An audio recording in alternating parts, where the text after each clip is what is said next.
La professionnalisme, elle est là. Le comportement, la compétence, tout ça, elle est là. Donc, pourquoi vous me jugez sur le physique? Vous venez d'entendre Tamir Hakima, qui fait partie de la douzaine de personnes qui ont perdu leur poste au centre de service scolaire d'Émile-Île parce qu'elles ont refusé de retirer un signe religieux. J'ai eu un appel avec 2 femmes qui sont dans cette situation-là un peu plus tôt aujourd'hui. Vous, comment vous avez été mis au fait de la situation? Il nous a informés par une lettre main à main, écrite par stylo. Vous avez 5 jours de délai, soit se conformer, soit vous démissionner.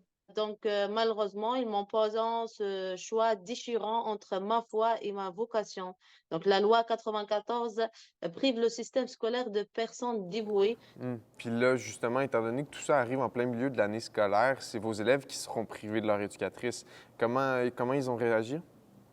Quelques élèves, ils m'ont demandé, Madame, est-ce que tu vas partir ou quoi? J'ai dit, oui, je vais prendre un congé maladie et je reviens.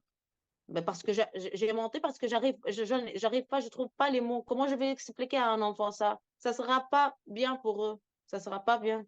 À Montréal seulement, on estime qu'il y a environ 500 personnes qui pourraient potentiellement perdre leur emploi en raison du port d'un signe religieux. Et c'est une situation qui inquiète Kathleen Legault, qui est présidente de l'Association montréalaise des directions d'établissements scolaires. On fait déjà face à une pénurie de personnel, hein. Dans les écoles, on manque de personnel qualifié, on manque de personnel d'expérience, on manque d'éducateurs spécialisés, on manque de gens en service de garde, on manque de surveillants d'élèves.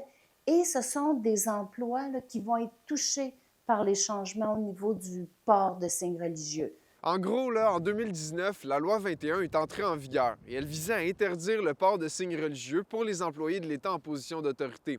Et le projet de loi 94, lui, emmène ça encore plus loin.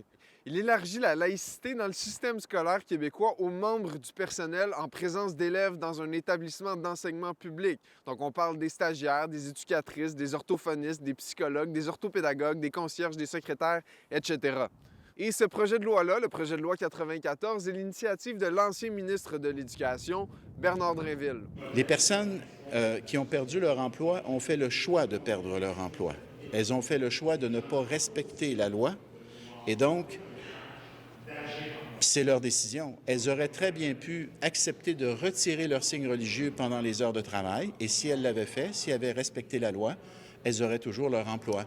Donc, c'est un choix personnel qu'elles ont fait. Avec le projet de loi 94, l'abolition du PEC et l'incertitude budgétaire, actuellement, le milieu scolaire fait face à une période assez difficile.